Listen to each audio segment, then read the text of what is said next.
Por favor, acompáñenme en la oración. Padre Santo, te damos gracias, Señor, por esta bella oportunidad que tú nos das para reunirnos, Señor. Aquí estamos, Señor. Hemos acudido a tu llamada, Señor, para buscar la enseñanza que tú nos traes, Padre bendito. Padre Santo, te entregamos nuestro corazón, Padre bueno, para que seas tú limpiándolo, Padre bendito, y colocando tu palabra. Te ponemos completamente nuestro entendimiento, Señor, nuestra razón y nuestra lógica, y te lo entregamos a ti, Señor, para que seas tú obrando en cada uno de nosotros. Enséñanos y permite, Señor, que tu enseñanza, Señor, sea viva en cada uno de nosotros, cada día de nuestras vidas. Que en nuestro andar, Padre bendito, nosotros reflejemos tu amor, Padre Santo. Gracias, Padre bueno, en el nombre de Cristo Jesús. Amén.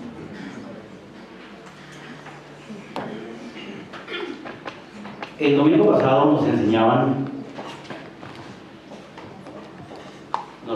el pastor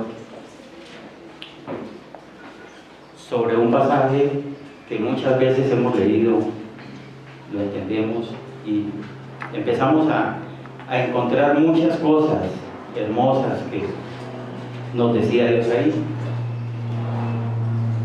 Quiero que volvamos a retomarlo como punto inicial de la enseñanza que el Señor nos trae hoy. Por favor, acompáñenme en Apocalipsis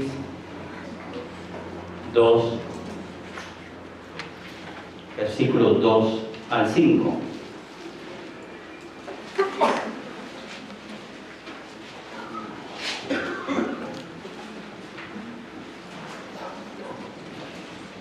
Apocalipsis 2, versículos 2 al 5 nos dice: yo conozco tus obras y tu arduo trabajo y paciencia, y que no puedes soportar a los malos, y has probado a los que se dicen ser apóstoles y no lo son, y los has hallado mentirosos, y has sufrido y has tenido paciencia y has trabajado arduamente por amor de mi nombre y no has desmayado.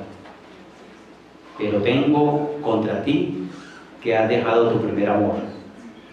Recuerda, por tanto, de dónde has caído y arrepiéntete y haz las primeras obras, pues si no, vendré pronto a ti y quitaré tu candelero de su lugar si no te hubieres arrepentido. Es un pasaje supremamente hermoso porque podemos entender lo que Dios nos está diciendo. Que en su momento, cuando le conocemos y entramos con esa fortaleza y con esa decisión a hacer las cosas que Él nos decía, empezamos a trabajar en muchas cosas. Aquí cuando nos está hablando de trabajo y de obras, nos está hablando de cosas materiales, de cosas que salen de la parte espiritual, son más naturales. Y nos dice que lo estábamos haciendo arduamente, pero también nos dice que para poder desarrollar ese trabajo, nosotros tuvimos mucha paciencia para ver el fruto de lo que estábamos haciendo. También nos habla, dentro de la parte espiritual, que nosotros habíamos probado a los que decían ser apóstoles y los encontramos mentirosos. ¿Qué es probar? Probar es estudiar y es entender y es comprender que la enseñanza que de pronto alguien está dando no es real. Y también nos habla de todas estas cosas que nosotros veníamos soportando. Nos quiere decir de que a pesar de que estábamos trabajando, que estábamos entendiendo su palabra, que lo estábamos haciendo con ahínco, nosotros estábamos pasando por tribulaciones, por pruebas, por situaciones bastante fuertes, pero que las habíamos soportado y que eso no había sido motivo para nosotros dejar de hacer lo que veníamos haciendo. Luego en el versículo 4 nos dice: hoy día que tiene algo contra nosotros, que hemos dejado nuestro primer amor. Veíamos en la enseñanza que cuando nosotros arrancamos, a conocerlo a Él y empezamos a hacer muchas cosas por obediencia, por disciplina, creíamos que lo estábamos haciendo, que el obedecer y el cumplir, hacer todas estas cosas era una manera de agradarle a Él. Veíamos que estas situaciones en determinado momento nos llevaron a cometer equivocaciones, porque cuando en muchos casos íbamos, desatendíamos una cosa por hacer la otra. Y es así como a lo mejor y lo más probable es que muchos de nuestros hogares empezaron a sufrir esta falta de dirección nuestra o de entendimiento para poder entrar a trabajar en las cosas que Dios nos decía. A lo mejor muchas veces hicimos cosas sin que Él quisiera que en este momento las estuviéramos haciendo. Y es cuando vemos muchos hogares sentido la ausencia de los padres en sus hogares con sus hijos. Hay casos muy particulares, muy particulares. Nosotros conocemos una fundación que es a nivel mundial, es de las más fuertes, que trabaja con los niños. El fundador empezó a trabajar con todos estos niños desprotegidos, niños de la calle, y él pues, le dijo al Señor que él cuidara de los hijos de él, que él iba a cuidar de los hijos de Dios, y se dedicó de lleno a esto, encontrándose con una serie de dificultades posteriores con sus hijos: suicidio, fugas, rebeldía, etc. Esto lo llevó a vivir una serie de confrontaciones muy fuertes en su vida, porque la mayor responsabilidad que él tenía era la de su hogar y lo había abandonado completamente. Algo otras personas a lo mejor no abandonaron su hogar por pensar de que al hacer estas cosas de esa manera y sin sentir la guía de Dios estaban haciéndolo correctamente y se retiraron de trabajar muchos. Conozco personas que dejaron de hacer cosas porque se iban a dedicar de lleno a trabajar en la obra de Dios y no era el momento en que había sido llamados, y esto ocasionó cualquier cantidad de problemas y de dificultades en la vida financiera de este hogar, etc. Y llegó un momento en que ya estas cosas se empiezan a dejar a un lado y se comienza a crecer en el enriquecimiento de la palabra y se entiende que a lo mejor muchas de estas cosas que se hicieron de una manera equivocada y que esa no era la forma porque Dios no lo estaba permitiendo. Pero en ningún momento Dios le estaba diciendo a las personas que esas cosas no se hacían, que eso había que dejarlo de hacer, que hasta ahí terminaba todo. Y es por eso, como nos dice él en el versículo 5, que nos arrepintamos, que nos acordemos de dónde nos había rescatado y que volvamos con ese amor inicial a hacer las cosas que teníamos que hacer, pero con una diferencia, con amor.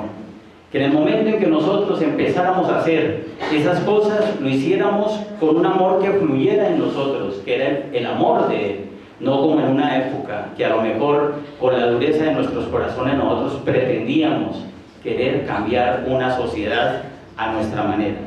Y es como muchas veces nosotros maltratamos personas porque no recibían la palabra y los desechamos inclusive.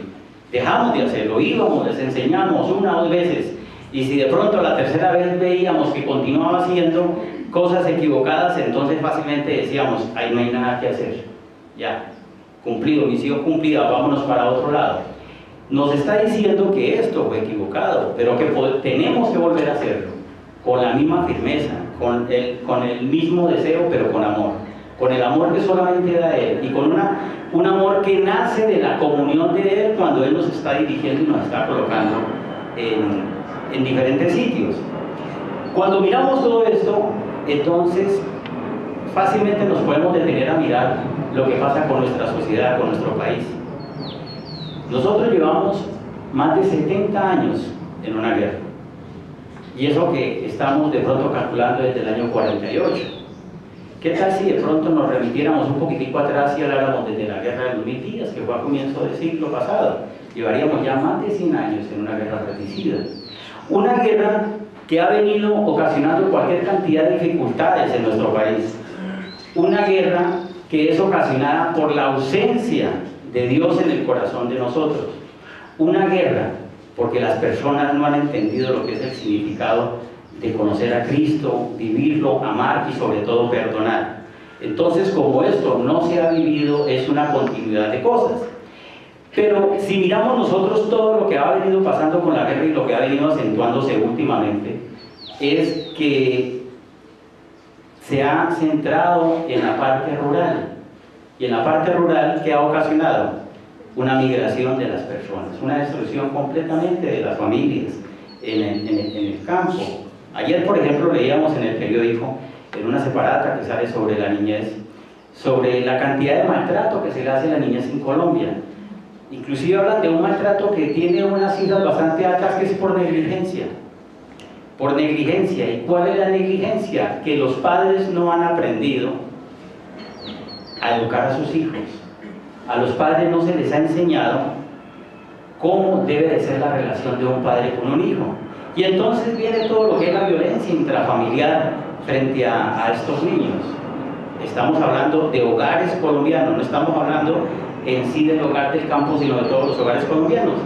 Y volviendo al campo, encontramos que más de 2 millones de niños de una u otra manera han sido utilizados o han sido perseguidos o han sido reclutados en diferentes épocas y para diferentes actividades por los diferentes grupos armados en nuestro país.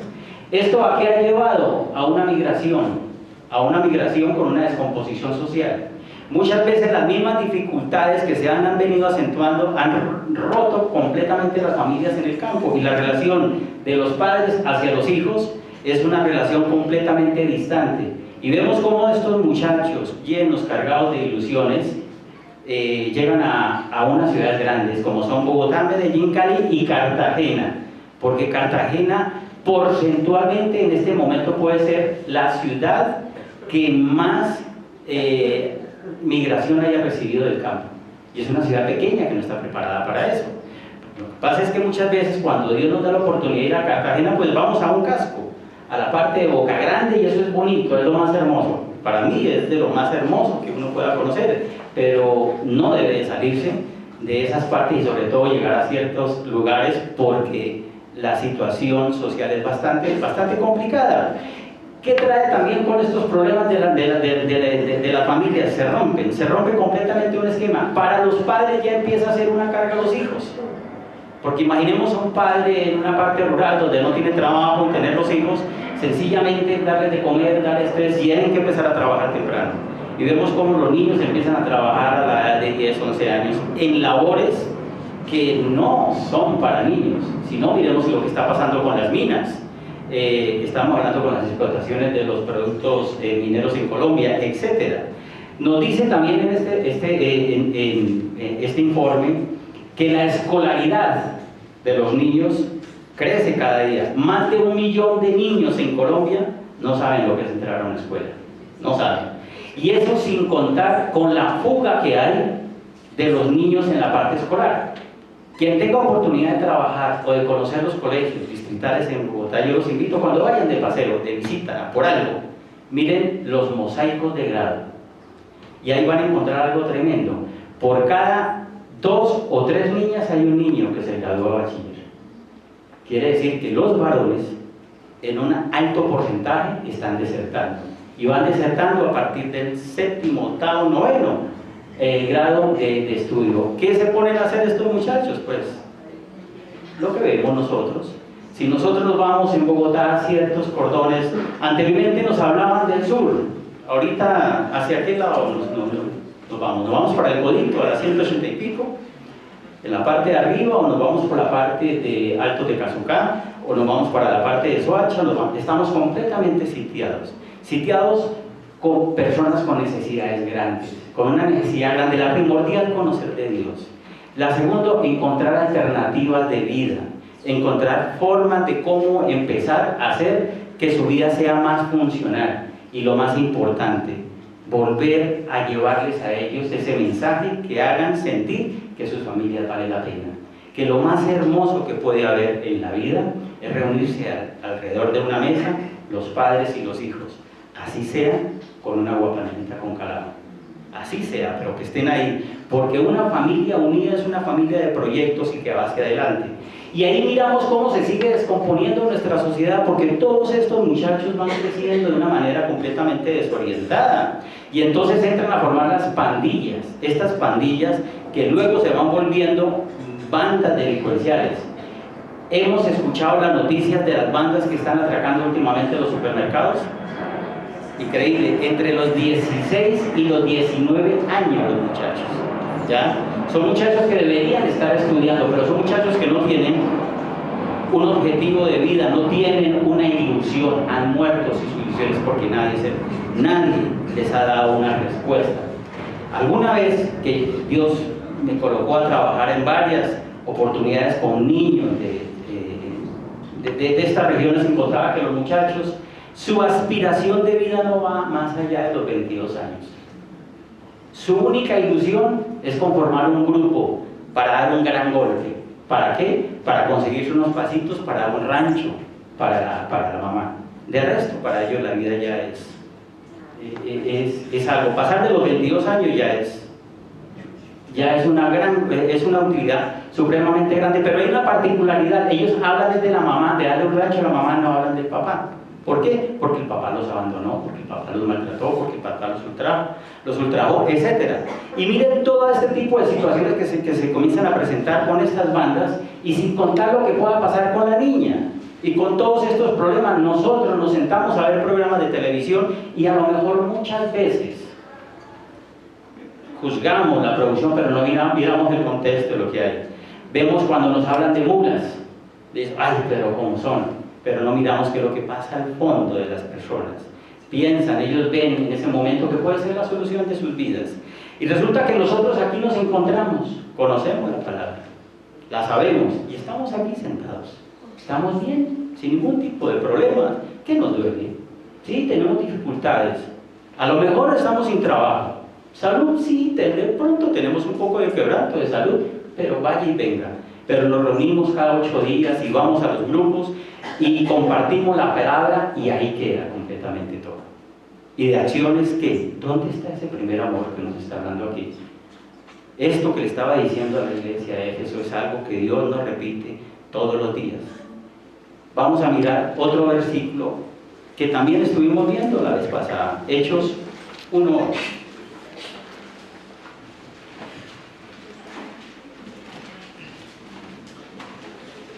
Hechos 1:8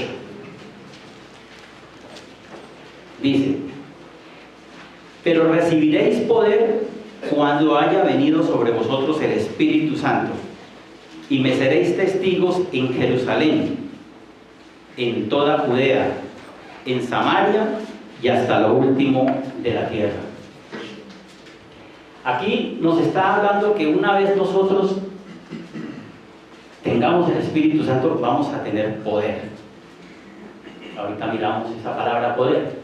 Y que le seremos testigos, mire como nos dice Jerusalén, luego se sale de la ciudad y se va yendo a todo el país, Judea, luego se va al frente donde no los querían, Samaria, y termina diciendo que en todos los barrios de Bogotá,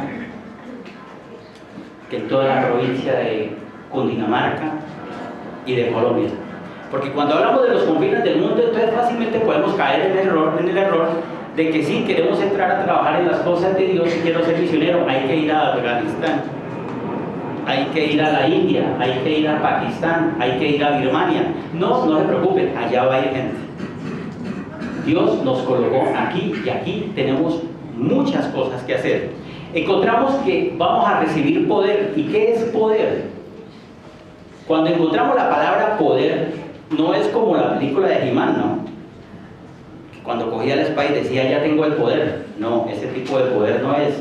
Poder es ser posible. Es habilitar a una persona para que pueda ser.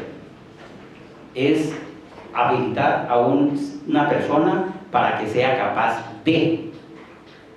Es dar una autorización para llevar a cabo una determinada acción. Es facultar a una persona para que en nombre propio hable y actúe a nombre de la persona que le da el poder o del poder dante. ¿Qué quiere decir esto?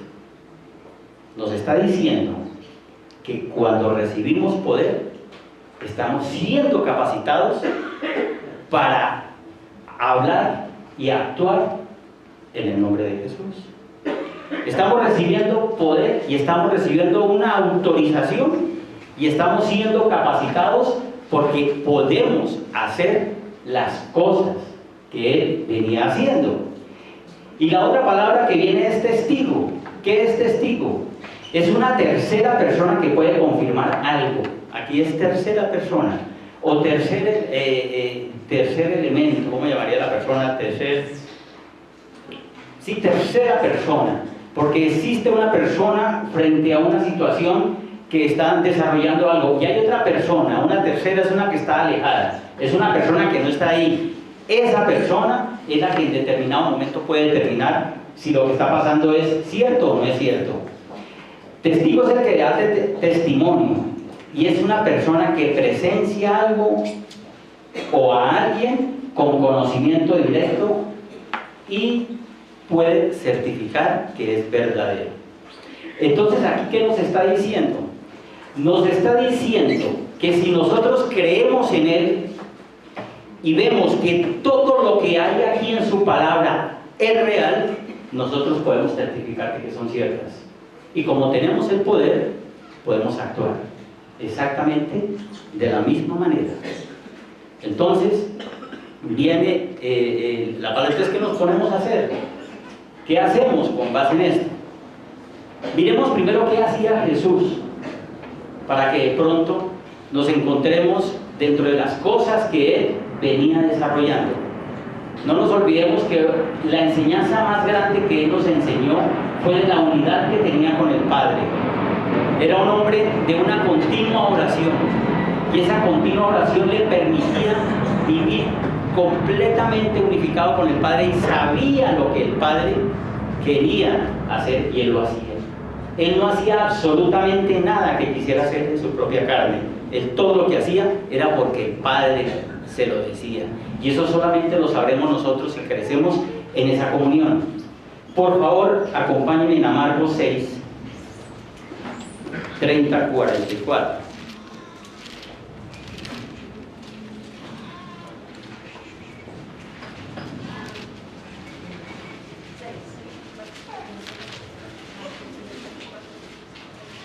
Marcos 6, versículo 30 al 44.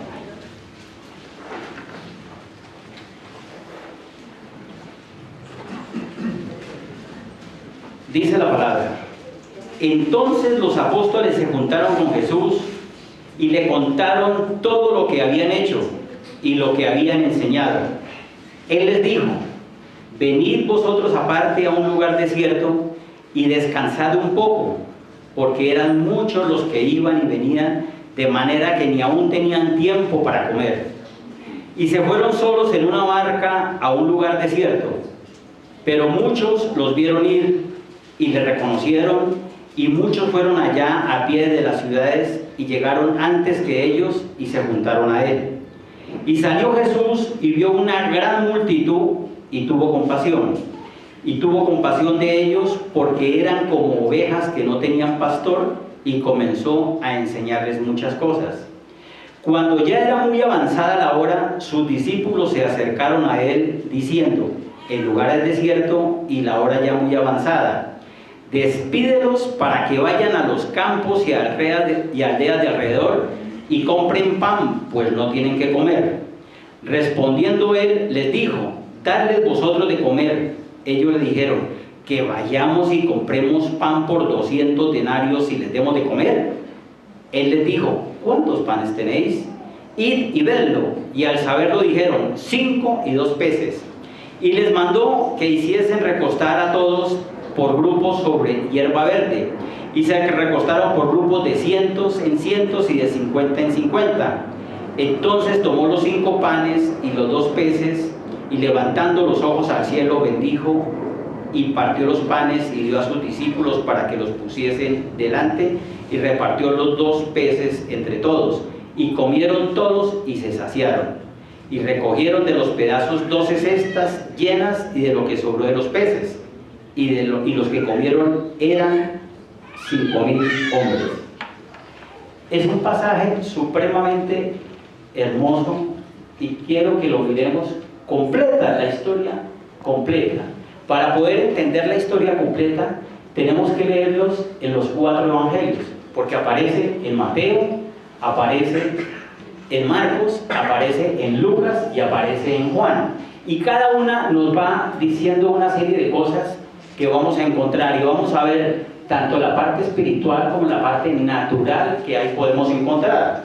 Ya leímos Marcos, pero si miramos no vamos a leer, sino que vamos a sacar unos apartes. En la parte de Mateo, ¿qué nos dice Mateo?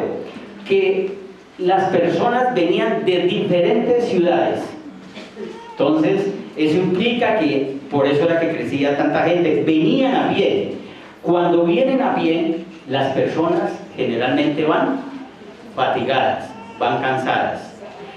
Nos habla en Mateo que Jesús tuvo compasión de ellos porque habían muchos enfermos y sanaba a los enfermos. Nos dice en Mateo. Luego, los apóstoles dicen, bueno, ya que se vayan, porque no hay que comer. Y él les dice, no señor, se quedan. ¿Cuánto hay? Y viene la parte de los panes y de los 2 peces. Porque ellos tienen necesidad, dice Jesús, ellos tienen necesidad y que se queden.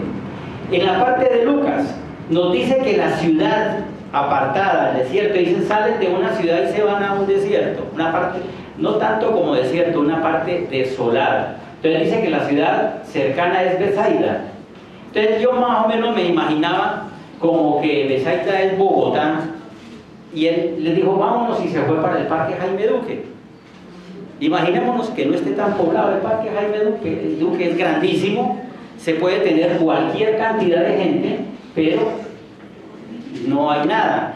Y empiezan a llegar gente de muchas ciudades. ¿De dónde? De Zipaquirá, de Nemocón, de Socó, de Chía, de todas estas partes comienza a llegar gran cantidad de gente. Y Jesús, una vez que los reúne, empieza a predicarles, a enseñarles. ¿De qué les estaba enseñando? Del reino de Dios. Entonces, les estaba hablando de lo que venía hablando, porque es que anteriormente, si nosotros miramos los pasajes, encontramos que Él envía a los 12 discípulos y Él los manda. Y Él les dice que vayan y que prediquen la palabra, que hagan una serie de cosas. ¿Y de dónde venía la enseñanza? De la misma viene la continuidad de lo que venía haciendo Juan el Bautista, hablando y diciendo a la gente que se arrepintiera, porque el reino de los cielos había llegado. Y de eso era de lo que Dios les venía hablando. Luego Él se encuentra con que hay mucha gente, nos está hablando de Lucas, que viene enferma y lo sanaba. Y ahí ya nos dicen que eran 5.000 personas. Ahí ya nos comienza a hablar. También encontramos dentro de estos evangelios que los apóstoles llegan y llegan contentos de decirle todo lo que habían hecho. Habían predicado, habían expulsado demonios, habían sanado enfermos, etc. Y Él les dice, mire, ustedes están cansados, vámonos a un lugar desierto afuera para que descanse y puedan comer algo, porque si seguimos aquí, ustedes no van a poder hacer algo. Y nos vamos a la parte de Juan. En Juan aparece ya un personaje, Felipe. Felipe, cuando le dice que traigan, que darles de comer, dice, pero mire, no nos alcanzarían 200 denarios, necesitamos mucho más. Y aparece otro personaje, Andrés, que dice, mire, hay un muchacho, o sea, no eran los apóstoles, un muchacho cualquiera que tiene 5 panes y 2 peces. Ese era el comiso del pelado. Ese era lo que él traía. Dice, esto es lo que hay. Y entonces le dice, tráigalo para acá. Él bendice los panes y le daba a toda la multitud cuanto quisiera. No era un pan y medio pez. ¿Quiere más pan? Tome más pan. ¿Quiere más pescado? Más pescado. Y se saciaban completamente. Y al final, 12 cestas. Y aquí viene algo importante. ¿Cuánto necesitaban para darle alimento a estas personas? Dicen que más de 5.000, ya nos habla después y nos dice, sin contar mujeres y niños. mal contado hablemos de 10.000 personas. Un denario en la época era el equivalente al salario mínimo diario, legal vigente. ¿Cuánto es en el momento el salario mínimo diario? Son 20.533 pesos. Quiere decir que 200 denarios equivalían a 4.107.000. Entonces, anteriormente el Marco nos decía, uy, pero nos vamos a gastar 4.100.000 pesos. Y Felipe dice, no, eso no alcanza, mucho más. Ahí empezamos a entender una serie de cosas. Veamos la parte espiritual. Jesús, ¿a qué iba? A predicar, a hablar del arrepentimiento y del reino de los cielos. Pero se daba cuenta en su caminar, sentía por la comunión con el Padre que la gente tenía necesidades de todo tipo, estaban fatigados, porque les dice, siéntelos en el prado, y los organizan, y hagan grupitos de 100 y de 50 para que se les facilite la entrega. Todo un maestro de logística. ¿Dónde lo ofreció? Del Padre. Y les dice, no, ellos necesitan. Además de eso, sabía que tenían unas enfermedades físicas que los estaban aquejando. Viene la sanidad. Les comparte las buenas nuevas. La gente estaba ahí. La gente escuchaba. ¿Por qué había tanta gente? Porque se acercaba la fiesta de Pascua de los judíos. Y sabemos que de toda parte iban los judíos porque había un rito que tenían que cumplir. Por eso había muchísima gente. Y los buscaban y sabían que él estaba e iban a escuchar esa palabra. Y sabiendo que ellos, además de que necesitaban descanso, necesitaban alimento. Esto es físico. Esto es físico. Además de la palabra espiritual, era el alimento. Pero hay algo muy importante, la plata no la daba él, mire que inclusive ni el dinero se gastó, porque cuando él eleva, muchas veces no le ponemos cuidado cuando él eleva estos alimentos al cielo dando gracias, está pidiendo que el Padre se glorifique en lo que va a hacer. El milagro no lo hacía él, era él el que estaba mostrando completamente todas estas cosas, y va marcando entonces. Les está dando la palabra, les está dando un enriquecimiento espiritual, los está invitando a que se arrepientan de su vida, a que cambien completamente de acuerdo a la palabra de Dios, a que sean salvos, porque el reino de los cielos se acerca, a que estén próximos a encontrar esa segunda venida, a entender, a que entiendan lo que es el significado del amor, a que entiendan lo que es amarse los unos a los otros. Cuando Él empieza a satisfacer las necesidades, ahí encontramos a alguien que habla con autoridad. Y alguien que habla con autoridad es alguien que vive lo que predica. Si está predicando de amor y es sensible, lo está demostrando. Y por eso son acciones inmediatas. Enseña, restaura y alivia, además de que libera. Muchas personas en este momento pudieron haber encontrado una libertad total. Y ahora miremos la parte natural de los apóstoles, de los discípulos que estaban con él. Ellos llegaron contentos de predicar la palabra, lo estaban haciendo. Y vieron muchas cosas y muchos milagros que ocurrieron. Y llegaron fascinados, les encantó. ¡Wow! Hoy hemos llevado a los pies del Señor a 50. Lo hemos hecho, lo hemos escuchado, a lo mejor muchas veces lo dijimos, ¿no es cierto?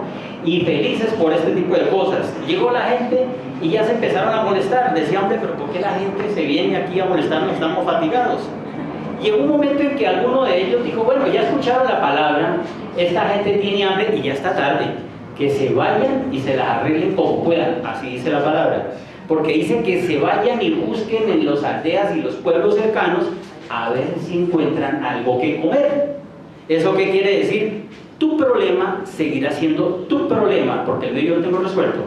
Ya te enseñé a orar, ya te enseñé la palabra, ya haré por ti, ahora vete a solucionar tu problema de comida a otro lado. Y luego viene algo todavía más tremendo, dice, pero ¿cómo nos vamos a gastar lo poquito que tenemos? Tanto que nos ha costado reunir esta platica para movernos y se la vamos a entregar. ¿Qué diferencia hay con lo que pueda pasar con nosotros? No, pero yo como voy a ir por allá, no sé qué, pues me toca que gastarle el bus, de pronto. ¿Y qué tal que no solamente sea gastar el bus, sino que de pronto invitar a toda una familia a comer? No, pues eso se va complicando aún más, porque eso ya no es como viable, ¿no? ¿Y qué tal que lleguemos nosotros a compartir a una familia donde no hay mercado? Y donde la necesidad más latente en ese momento sea comida. Y nosotros les predicamos y le digamos que el justo por la fe vivirá. Horas. Miren, viene orando mucho tiempo. Necesitan son respuestas. Respuestas. Necesitan ver reflejado el amor de Dios a través de esa persona que tiene el poder para hablar en nombre de Él. Y lo más importante es que esa persona tiene que entender que para poder que estas cosas se den, Él tiene que menguar. Él tiene que ceder a sus propias pretensiones, porque lo que obra es Dios. No es la plata que salga de mi bolsillo, es la plata de Dios. No es la comida, Él provee completamente todo. Dice, sí, pero es que lo que pasa es que yo di los 100,000 pesitos que tenía en mi bolsillo. No te preocupes, no te preocupes. Mire, hay algo que el Señor a mí personalmente me ha enseñado. Y es algo muy sencillo. Pueda que hoy en este momento yo esté necesitando 100,000 pesos. La enseñanza en dónde va, que para mí puede ser más fácil conseguirlos y puedo tener más de 10 opciones para conseguir esos 100,000 pesos. Hay personas que para conseguir esos 100,000 pesos no hay una opción, no hay una alternativa, es toda la plata del mundo. ¿Eso qué quiere decir? Que nosotros tenemos que caminar y entender lo que Él nos quiere decir hacia adelante. Vamos a mirar Lucas 5 del capítulo 1 al 11.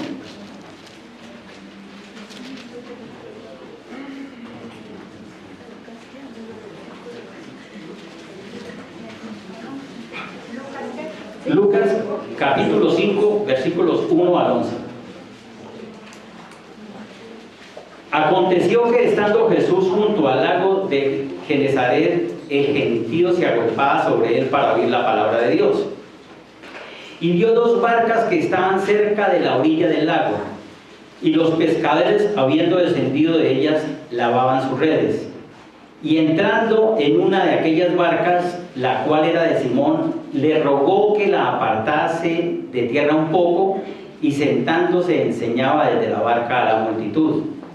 Cuando terminó de hablar, dijo a Simón: boga mar adentro y echad vuestras redes para pescar.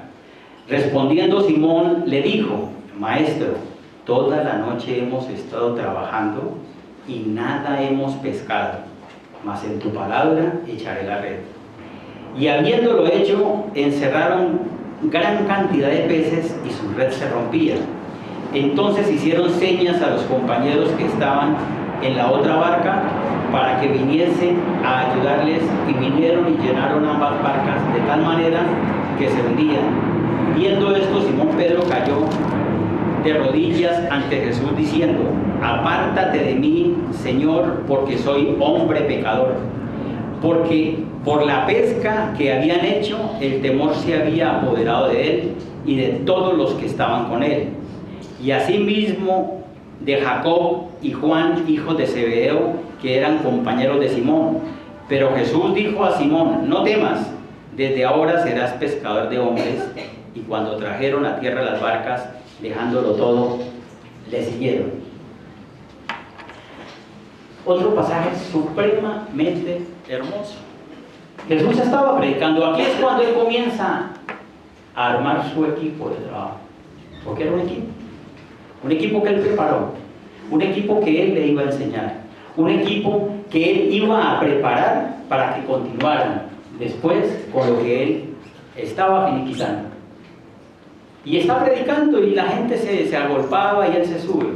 Pero Él sabía por los rostros, porque ellos acababan de llegar. Imagínense a ellos recogiendo su red. ¿Cuántas veces no nos puede pasar o nos encontramos esto?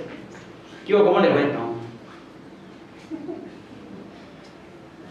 Y está recogiendo la red y está pensando: ¿y mañana qué vamos a comer? ¿Cómo vamos a mandar a los niños al colegio? No hay para la lonchera. Eso sin contar con que de pronto se esté viendo la pensión, o que los zapatos estén rotos, o el pantalón. Y Él, cuando termina de predicar, les dice: sabía que había una necesidad. ¿Saben qué pasa cuando no se tiene trabajo? El dolor que vive la persona que estaba enseñada a trabajar no lo puede entender nadie, solamente otra persona que está enseñada a trabajar. Porque es un doble martirio el no tener las cosas y el sentir que está siendo dejado a un lado. Porque nuestra sociedad es experta en marcatizar a las personas. Cuando las personas tienen una dificultad, algo estará haciendo. Nosotros como si estamos cómodos, y en eso tenemos una equivocación tan grande. Pensamos que porque tenemos alimento y techo, que porque nos movilizamos y un ingreso, somos bendecidos por ser hijos de Dios, y lo decimos. Entonces la persona que también busca de Dios y no tiene trabajo, ¿qué pasa con ella? ¿Es bendecida o no es bendecida?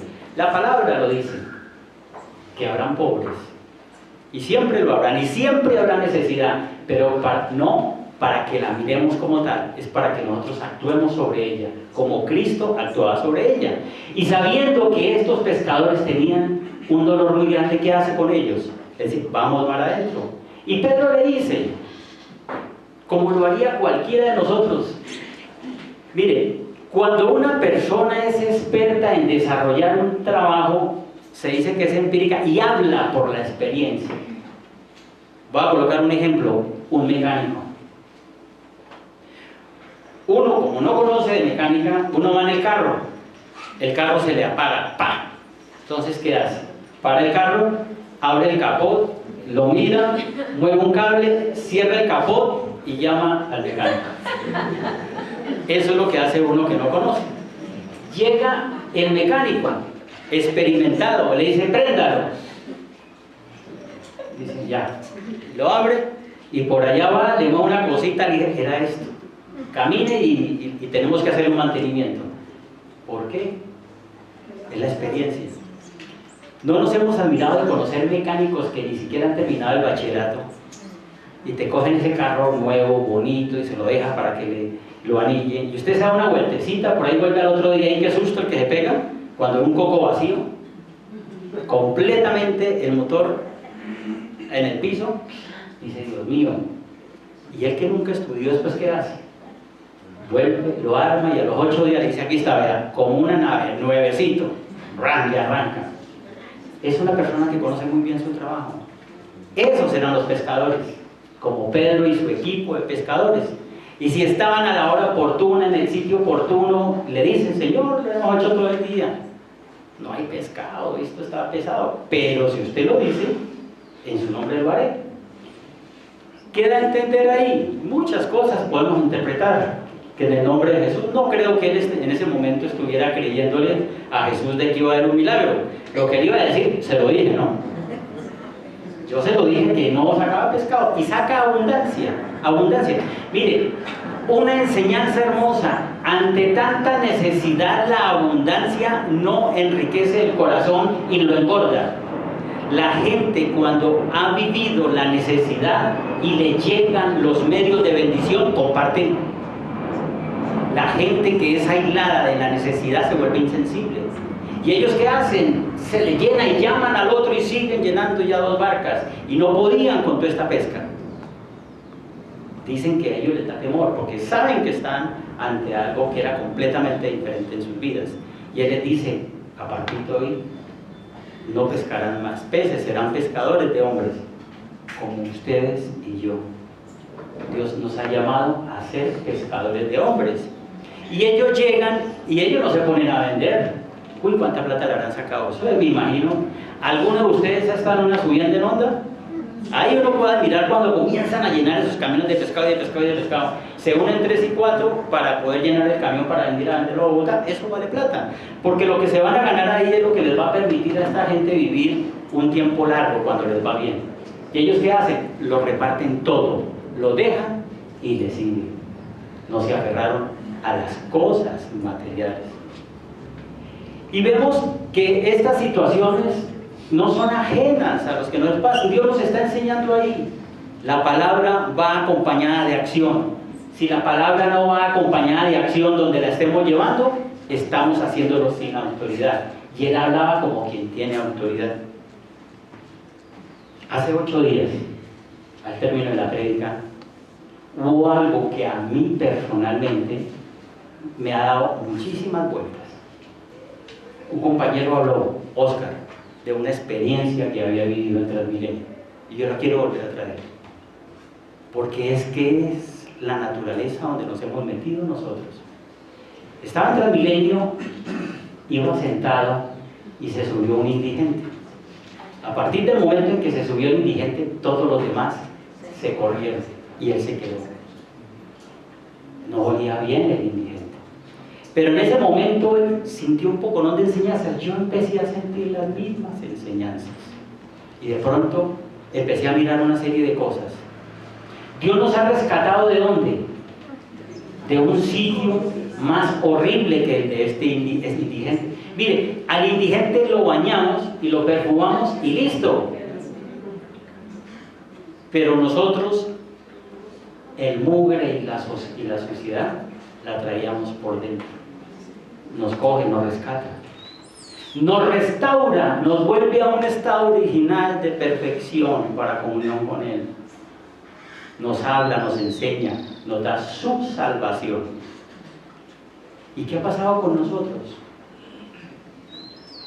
Según la gente se corría. ¿Por qué? Porque era que olían a perfume, el otro olía feo. Nosotros también olemos a perfume, somos olor fragante. Somos una aroma hermosa para Jesús. Eso somos para Él. Pero ante una dificultad nos aislamos, dejamos la gente. La insensibilidad nos ha tomado de una manera tal que pensamos que por conocer la palabra como la conocemos, todo está listo. Nos ha llevado como en esta situación. Yo estoy bien. Primero yo. Los demás que esperen de malas. Pero ¿qué culpa? ¿Qué culpa que les haya tocado vivir en el campo? ¿Qué culpa que estén mal? No. Mire, siempre que vamos por la calle y veamos esta situación, no nos centremos a ver la cosa material, la indigencia y el porqué de las cosas. ¿Saben ustedes que detrás de estos indigentes hay gente supremamente bien? Hay médicos. Alguna vez, en un video que eventualmente pasamos en los grupos, habla un indigente que es maestro internacional de ajedrez. Un italiano, maestro internacional de ajedrez. Mire que Colombia solamente tiene un gran maestro, creo que es Cuartas, el Pereirano. El gran maestro es el que tiene la categoría para jugar unas finales con todos estos personajes, los rusos, los que sean. Los maestros internacionales vienen en un segundo nivel, pero son supremamente importantes y son los que juegan muchos torneos, muchísimos torneos. Colombia tiene varios maestros internacionales. Y este era maestro internacional, quiere decir que era una persona que gustaba, que era estudiosa, que, etcétera, porque para llegar a obtener un título de estos en el ajedrez, eso no es fácil, no es fácil. Y ahí uno ve los problemas, y muchas veces uno se pregunta, ve esas y lo discrimina. Ya, antes era el cartucho, ahorita es el bronze. Hoy va con base por el bronze. Al menos le colocan un cachetudo, ¿no? El bronze. Claro que el que conozca el bronze sabe por qué le colocan el bronze, ¿ya? Pero el bronce se lo colocan no porque sea lleno de indigentes, sino porque es la pobreza de los inmigrantes en Nueva York. Es por eso. Y eso acarrea los negros y un tipo de personajes de Latinoamérica, de la China, de la India. Entonces hay bronce, hay inmigrantes. Pero ¿cuántas veces los que han tenido oportunidad de ir a estas ciudades se han puesto a ver los ojos del inmigrante? Y se han puesto a ver cómo después de un día de trabajo van con la ansiedad, la desilusión en la mirada, sin hablar nada. En la calle, en el metro, donde sea. Y nosotros somos los conocedores de la palabra. ¿Y qué estamos haciendo? Nada, pero ¿de dónde? Pero si es que lo tenemos, mire, hay algo que es supremamente sencillo. Creer y actuar. Porque creo, hablo. Porque creo, actúo. La palabra es toda una enseñanza para cada uno de nosotros. Dios a cada uno nos ha dado las cosas que necesitamos. Si miramos Segunda de Reyes 4:1-7.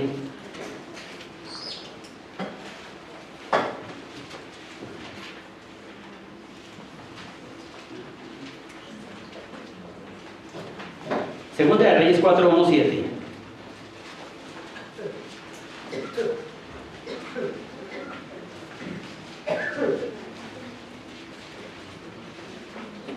Una mujer de las mujeres de los hijos de los profetas clamó a Eliseo diciendo: tu siervo, mi marido, ha muerto, y tú sabes que tu siervo era temeroso de Jehová, y ha venido el acreedor para tomarse 2 hijos míos por siervos.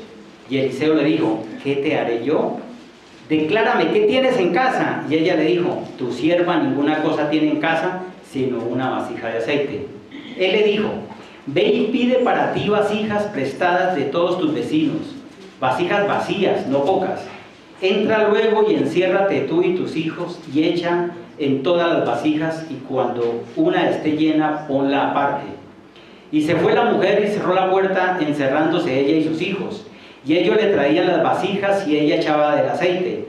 Cuando las vasijas estuvieron llenas, dijo a un hijo suyo: tráeme aún otras vasijas. Y él le dijo: no hay más vasijas. Entonces cesó el aceite. Vino ella luego y le contó al varón de Dios, el cual dijo: ve y vende el aceite y paga a tus acreedores, y tú y tus hijos, y vivid con lo que quede. Un poco de aceite. Un poco de aceite nomás tenía la viuda. En cambio, ¿sabías que tú y yo tenemos mucho más? Dios nos ha dado el privilegio de ser sus hijos. Nos ha dado sus dones. Nos ha dado de su amor. Entonces, ¿por qué tenemos nosotros que anteponer: cuando tenga plata lo haré, cuando termine de estudiar compartiré, cuando haya un tiempecito iré? No, tú tienes exactamente lo justo para continuar con la obra de Dios. Dios no necesita personas capacitadas ni que tengan dinero. Él necesita y llama personas dispuestas. Él los capacita y Él les da lo que ellas necesitan para continuar con su trabajo. Entonces, ahí es donde uno dice: bueno, y aquí llego yo a un punto. ¿Qué hago? ¿Qué hay que hacer? ¿Cómo hago? Primero, en segunda de Apocalipsis nos dice en el versículo 5: arrepiéntete. Perdón, en Apocalipsis capítulo 2.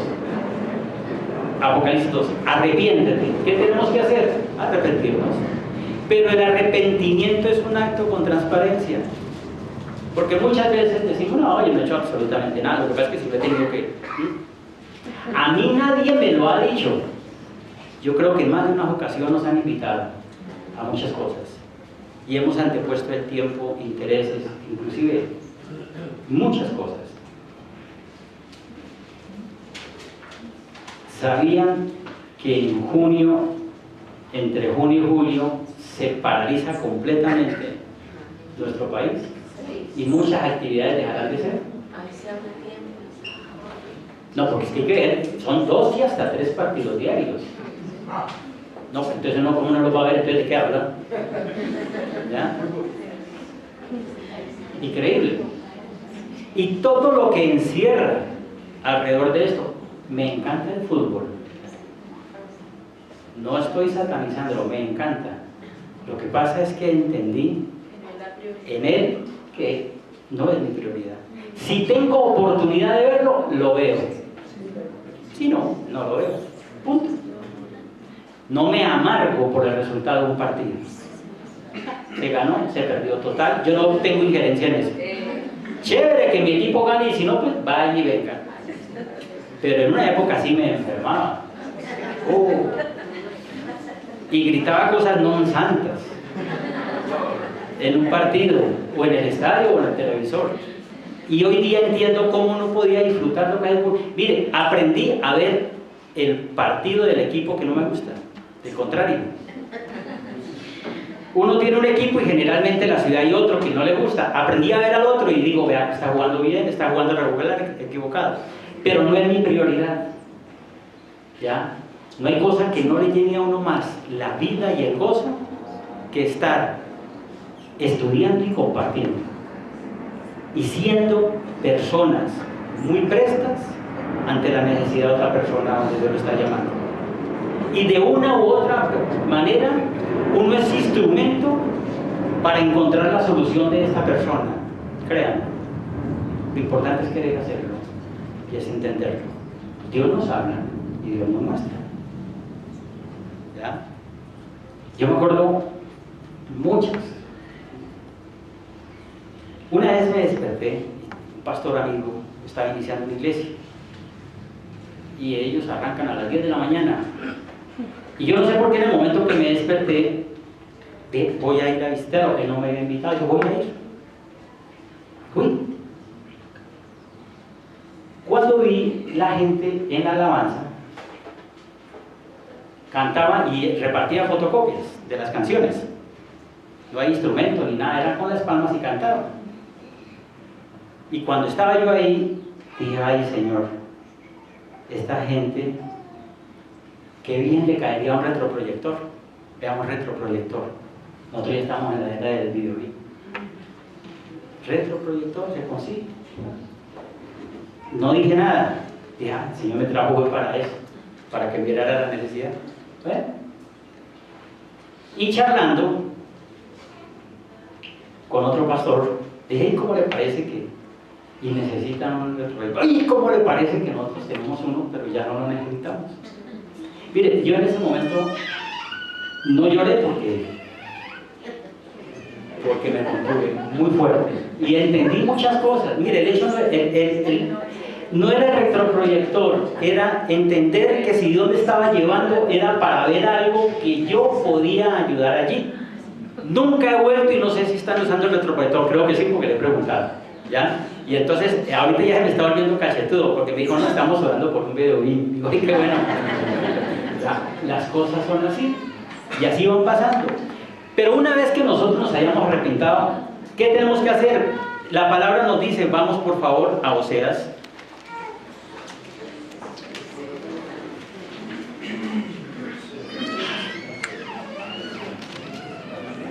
Oseas capítulo 2, versículo 14.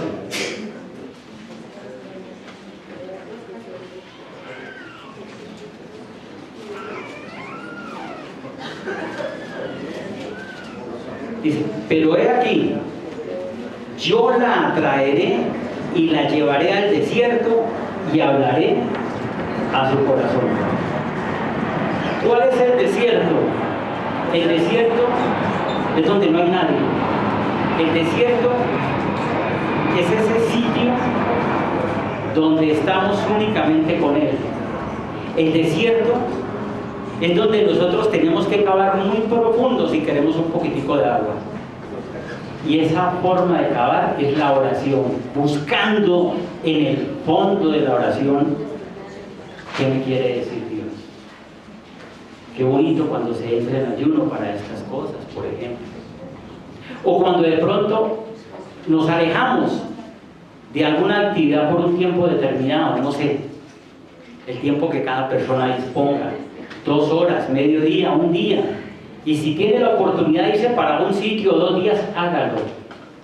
Pero con la palabra, a estudiar y a orar y a ver qué es lo que nos va a decir. Y Dios les va a mostrar. Muchos dirán, pero es que Él no viene y nos habla. No, claro que sí habla. A lo más probable es que en el momento en que está llegando, le empieza a hablar por la misma persona que empieza a arreglar la alcoba, por ejemplo. O por el campo, o por la carretera, o por lo que sea. Y una vez en esa intimidad nos dice, como lo hace aquí en Oseas, es para estar con Él, para ser uno con Él. y para llenarnos de su amor y decirnos: hijo, ven, que yo quiero que te muevas a tal parte o te unas a tal equipo para desarrollar tal actividad. Porque hay muchas ovejas sin pastor. ¿Nos acordamos de Marcos 6? ¿Qué fue lo que a él lo movía con pasión? ¿Qué dice Marcos? Que había muchas ovejas que no tenían pastor. Miren, allá afuera hay muchas ovejas que no tienen pastor, que se están perdiendo en el trago, que se están dañando en sus hogares, padres que están golpeando a sus hijos, a sus esposas, mujeres que andan desesperadas buscando soluciones para sus hogares. Son ovejas sin pastor.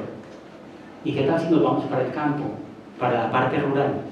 Ahí sí vamos a encontrar literalmente muchas ovejas, porque son muchos hogares donde la ilusión se ha perdido. Son ovejas sin pastor.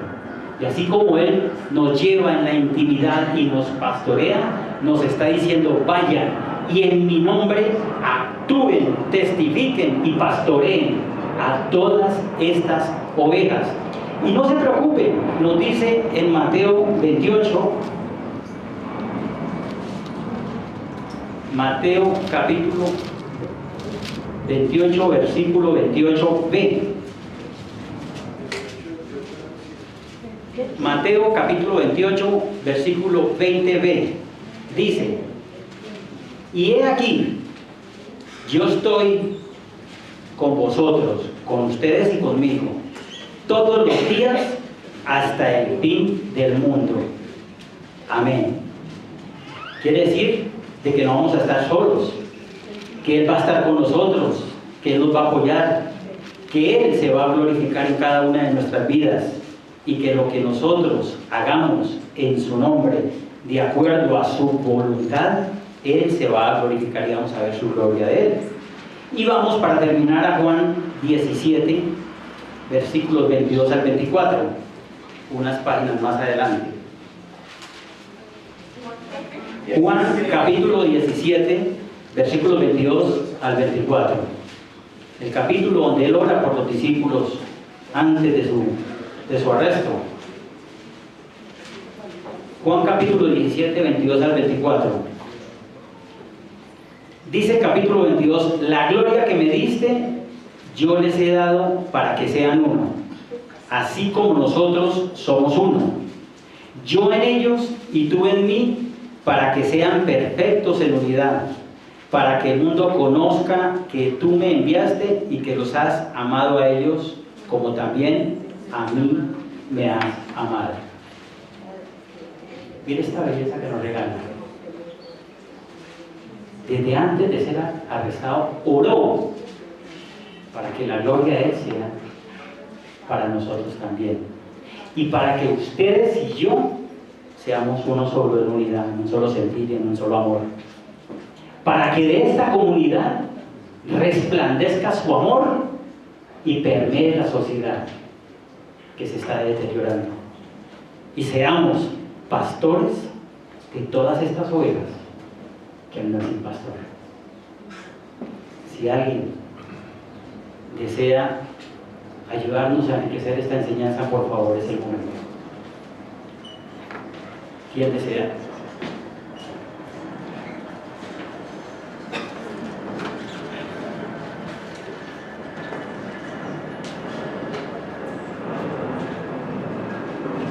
¿Nadie se anima? Sí, César. Resulta que estaba viendo en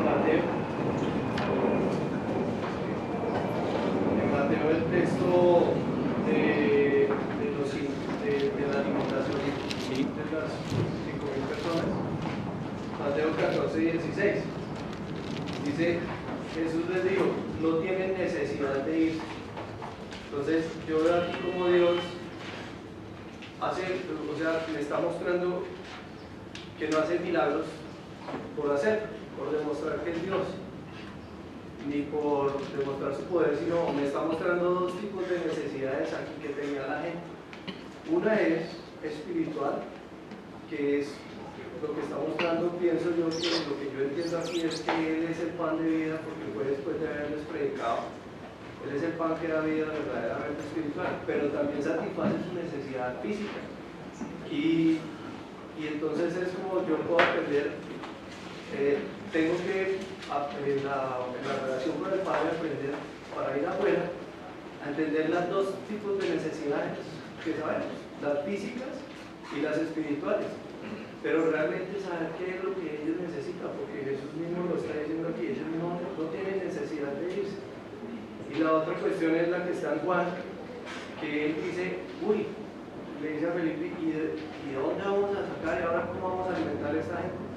Entonces se me viene a la mente el pasaje de Isaías que dice el Señor, ¿y a quién enviaré? O sea, ¿quién irá por nosotros? Entonces yo no entendiendo esa respuesta como lo hizo el Señor con los discípulos, pero finalmente todos los 4 evangelios dicen que el Señor tendió los panes, se los dio a los discípulos, pero los discípulos los repartieron, porque finalmente fueron los que hicieron la última labor, y Él hizo la primera, que era la necesidad espiritual. Ahí, ahora Dios me está poniendo a hacer las dos, usted, en relación conmigo. Es lo que yo entendí. Correcto. Sí. Sí. En esta versión, en Apocalipsis 2:4 dice: pero tengo una queja en tu contra. No me amas a mí, ni se aman entre ustedes como al principio. Entonces, eso me cuestiona a mí respecto a veces somos tan espirituales, entonces amo a Dios, alabo a Dios, pero ignoro al otro. Soy diferente entre la necesidad de que está a mi lado, lo que veo cada día. Entonces, eso me inquieta que Pablo no está haciendo vivir a diario, está aplicando lo que veo de Dios, lo que aprendo de Dios. Sí. Yo enlazando varias enseñanzas de domingos anteriores, hoy veo varias cosas y una de ellas es que cuando estábamos en las anteriores iglesias, diezmábamos, llevábamos a la iglesia cantidades de cosas, porque nos tenían como, por decirlo así, como amenazados en varios versículos de la Biblia, que íbamos a entrar en maldición, y lo hacíamos, de pronto por temor llevábamos eso a la iglesia, por no caer en esa supuesta maldición. Pero entramos como en esa zona de confort, porque como en la iglesia no nos exigen, entonces hemos dejado la compasión. Entonces, como en la iglesia no me exigen un diezmo, como en la iglesia no me exigen traer algo, entonces olvidamos eso, porque los seres humanos tenemos que ser obligados a hacer las cosas y no por sensibilidad propia. Entonces hoy recordaba cuando el pastor nos predicaba cuando para Dios 1000 pesos y 100 pesos son los mismos porque Él es la fuente, Él es el que los da. Entonces no se trata ni de dar de lo que me sobra, porque no debemos dar de lo que nos sobra, pero se trata también de que nuestro corazón se vuelva sensible. Yo veo que acá en la iglesia, por ejemplo, cuando nuestros hijos están en taller, los que tenemos hijos, que la iglesia les comparte pegante, que plastilina, que una cosa, que la otra, y es volverme sensible a eso, y por lo menos traer para que la misma iglesia pueda instruir a mis hijos. Es la sensibilidad, pero no por obligación, sino porque verdaderamente tengamos esa sensibilidad. Correcto. Muy bien. Sí.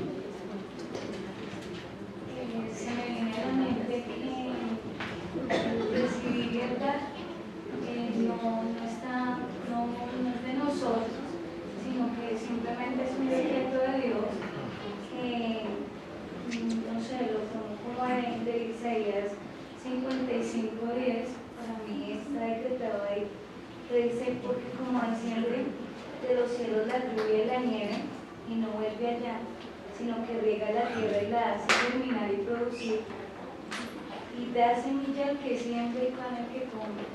Entonces ya está decretado por él, porque siempre cada persona tiene cómo recibir, pero también tiene que dar. Lo importante es la decisión que tome la persona. Pensaba, pastor, en la palabra que dice que todos nosotros los creyentes compareceremos ante el tribunal de Cristo.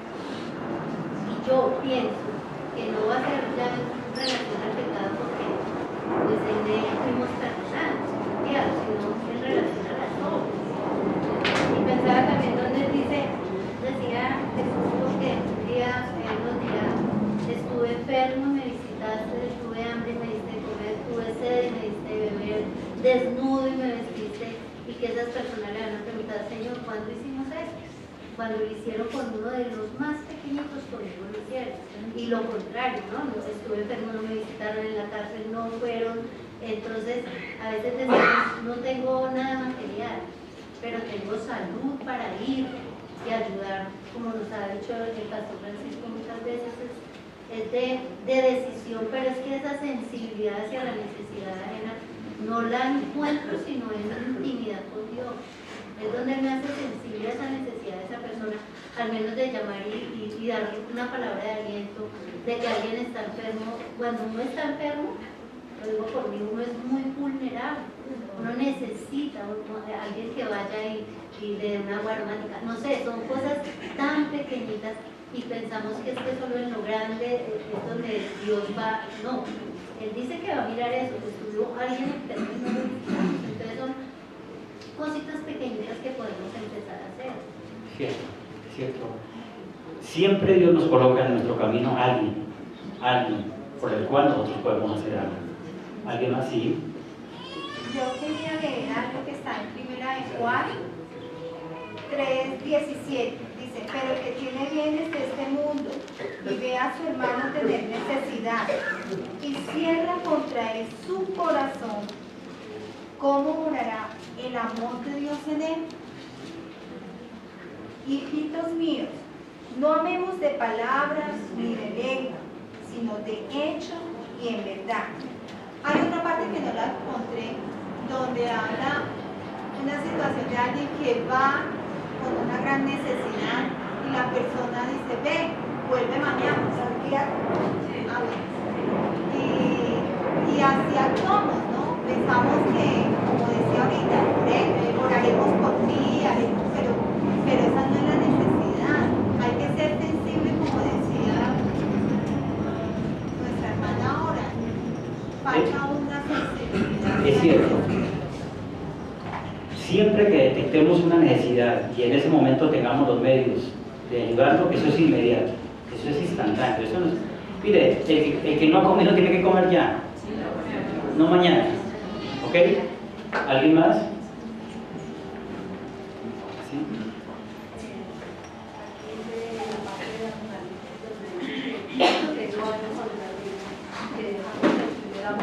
Sí. Muchas veces a nosotros nos pasa eso, como los afanes de que estamos acostumbrados a vivir y dejamos el primer amor y es cuando nosotros al sentir eso me pasa a mí, ¿no? Yo misma siento desánimo en ir a buscar al Señor, cuando uno deja el primer amor y es ese primer amor donde usted sintió ese calor, esa presencia del Espíritu Santo, y yo no sé por qué lo va perdiendo hasta el momento en que uno siente que va pasando y es ahí donde uno está pasando. Entonces yo pienso que es lo que yo hago ahí cuando yo tengo ese, que muchas veces a uno le da eso cuando está conociendo las cosas del Señor. Entonces es un desánimo que también viene por uno, una continuación de eso, es un desánimo a no querer hacer las cosas. Cuando a mí me ha pasado, otra vez busco yo al Señor y digo, Señor, ¿qué me está pasando? Esto no debe ser así. Como que al dejar ese primer amor, es ese desánimo que uno empieza a sentir uno mismo, ¿no? Ante las cosas del Señor. Los dones hay que ejercitarlos, porque si no, se van enmoheciendo. Un ejemplo natural. Coloquemos una cámara fotográfica y nunca la usemos. No la volvemos a usar, pero tengámosla en un sitio. Y al cabo del tiempo vamos y la miramos. Está como... Está bastante complicado usarla. Si nosotros no somos personas que actuemos y demos de lo que estamos recibiendo, pues nos estamos engordando. Y eso ya es complicado. Yo creo que las dos cosas más importantes hoy de la palabra son: los apóstoles nos están representando cómo actuamos nosotros. Actuamos en: ¿será que yo hago esto? ¿Será que es mejor esto? Y eso es lo que ellos pensaban, lo que veían. Y nosotros nos movemos por lo que vemos y lo que tenemos ahí alrededor. pero Dios nos llama a ver más allá, sobrenaturalmente, pero ese ver tiene que venir como lo hacía Jesús, en oración. Yo no sé, pero pienso que todos experimentamos lo mismo. Cuando uno se sienta a orar, como dice el Señor, en la intimidad de su regazo, por ejemplo, qué difícil es escuchar a Dios. O sea, yo hablo y hablo y hablo y suelto la lista del mercado de lo que me falta y todo, para mí. Difícilmente logro entender si se va a dar o no, a veces por fe. Pero cuando escucho a Dios, cuando me siento simplemente a reflexionar y decir, Señor, habla. Yo creo que ahí es donde Jesucristo tiene realmente el gran poder, porque usted bien lo dijo, Dios nunca hizo, Jesucristo no hizo nada que el Padre no le mandara. Pero ¿cómo hacía para saber eso? Orando, retirándose a orar. Y yo pienso que nosotros podemos tener 1000 prédicas como la que acabas de dar. Y, ay, sí, qué bonito, escuchamos al pastor, pero ¿escuchamos a Dios? Es la pregunta. Entonces, yo pienso que para poder transformar el oír en acción, tiene que ser en esa relación directa de oración con Dios para que nos mueva y nos diga, esto es lo que yo te digo que harás. Correcto. ¿Sí? Quería anotar que la cita a la que se refiere Carolina está en Santiago 2, del 14 al 17. Perfecto. ¿Listo? Oramos. Padre Santísimo, gracias por tu palabra, Señor. Te pedimos, Señor, que nos sigas enseñando de ella. En cada momento, Padre bueno, nosotros sigamos encontrando esas cosas ocultas que nos vas descubriendo para cada uno de nosotros, Señor. Y hoy día, Padre Santo, aquí estamos. Somos conocedores de ti, Padre Santo, porque tú nos has enseñado de una manera muy hermosa. Y somos olor fragante, pero no permita, Señor, que entremos a formar parte como estas personas en este transmilenio, Señor. Que cuando llegue la persona necesitada, ávida de ti, nos seguiremos porque huele mal. Padre bendito, perdónanos por las veces que lo hemos hecho y fortalécenos en ti, Señor. Háblanos, enséñanos y permite, Señor, que tengamos la disposición para hacer caso a las cosas que tú nos estás mostrando, para ver el camino que nos muestras y para escuchar las cosas que nos dices, Padre bendito. Y te ruego, Señor, si nos estás hablando y no te hemos escuchado, que nos destape los oídos, Padre bendito, en tu inmenso amor.